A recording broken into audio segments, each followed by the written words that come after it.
صح. انما في اداء التكاليف هناك لا يكلف الله نفسا الا وسعها. ما استطعتم. قد ما شوف قديش بس طب ما ممكن واحد يقول يا دكتور معلش، يعني يقول لك ايه، طب ما انت كده بتقول للناس يعني انا تعبان مش قادر اصلي، طب ما يعني ده قدرتي. ما قال له صلي في ريف عيونك. لا مش واحد عيان، لا مش واحد عيان، لا متكاسل يقول لك دي قدرتي، يبقى انت كده حضرتك بتقول تقول عليه ايه؟ اول شغله راح اعطيك، راح اجاوبك بطريقتين. اول شيء اكد لك مره ثانيه انه في ايمانين، لانه الاداه مع ما تستعمل الا بين اثنين. هو الذي انزل السكينه في قلوب المؤمنين ليزدادوا ايمانا مع ايمانهم. مع كم ايمان فيه؟ اثنين خلاص. مع ايمانهم. ايمان الاسلام وايمان الايمان طبعا، وايمان بالله والايمان بالرسول. الله هو رسوله والله هو رسوله. تمام. يعني شوف قديش كثير دقيق. هلا هنيك قال لك الايمان الواحد، الايمان يزداد وينقص. لسه شو قال له الرسول؟ قال له هذا اذا واحد ترك الجمعه مثلا الصلاه كذا جمعه يخرج من الايمان. دقيق زي الرسول لانه يخرج من الايمان. مظبوط. شو قال له؟ يخرج من الايمان. لكنه لو يخرج من الاسلام طبعا يخرج من الاسلام، طبعا لا يخرج، اكيد لا يخرج، لكنه يخرج من الايمان. لسه شو قال لهم؟ العهد بيننا وبينهم الصلاة، فمن تركها فقد كفر. نعم، كفر بمن؟ كفر بمعنى انه خرج عن الملة. كفر بالملة المحمدية. نعم مظبوط. طب ما ده في هذه الحالة يكون يعني هو شو عم ما فهمت عليه. في شارع الصلاة اللي تؤدى بالطريقة اللي تبعنا، إذا واحد ما سواها نقص ايمانه. انا بقول له انت نقص ايمانك. شو بدي اقول له؟ انه ايديك وين سنك وين ربك، بس ايمانك ناقص. واحد ما صام رمضان بقول له ايمانك نقص. الايمان ينقص، الايمان الواحد ينقص ويزداد. نعم كويس. يعني انه الى عمل النوافل يزداد الايمان. طبعا يعني هي وكل الساده بيقولوا هيك انه خليني اقول لك. طب ما بقول له انت بتنافى، بقول له ايمانك ناقص. ايوه بس حضرتك بتقول مثلا هنا الكفر، بدك تقول كفر بايش؟ كفر كلمه كفر وحده كافر بايش؟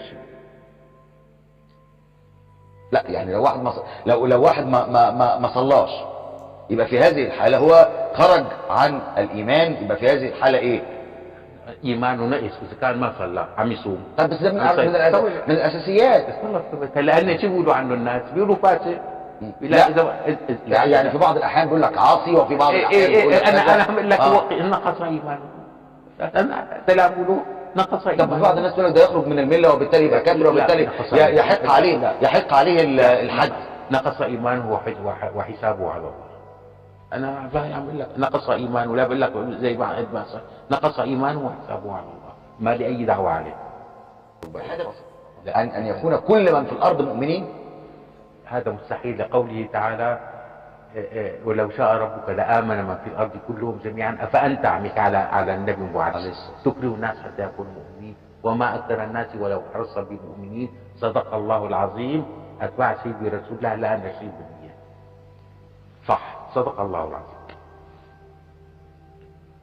يعني حضرتك شيء طبيعي عايز تقول انه من الطبيعي جدا ان هو أمين هيك، هو هيك أمين.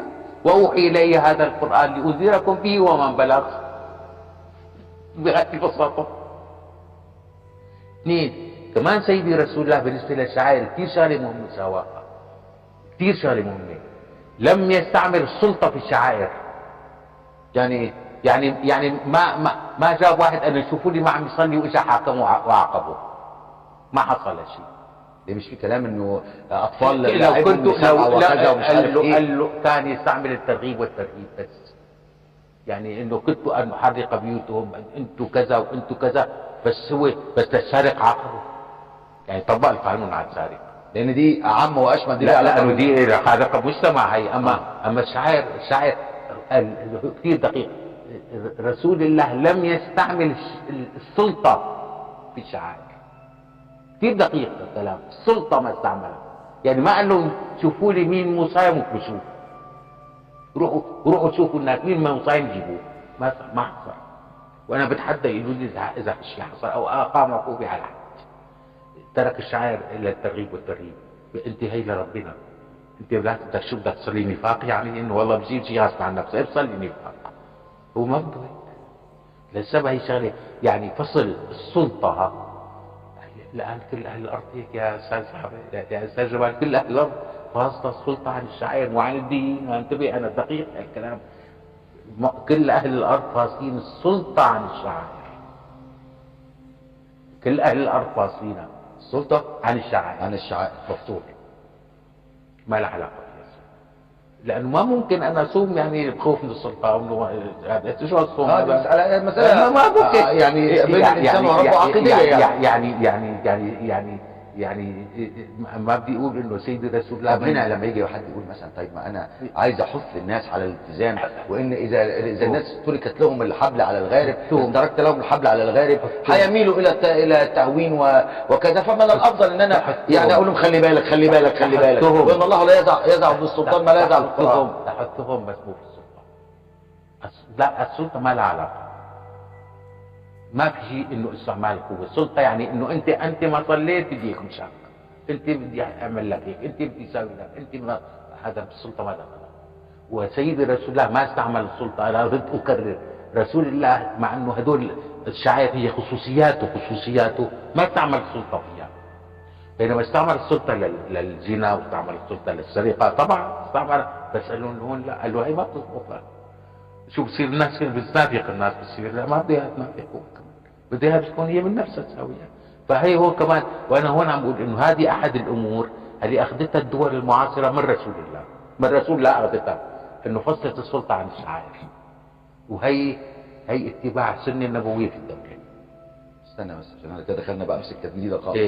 في مفهوم الدوله، مع استعمال انه الدوله لا تجبر الناس على الشعائر، لا تتدخل في الشعائر، مو تمنعهم، لا تجبرهم ولا تمنعهم، وتشجعهم.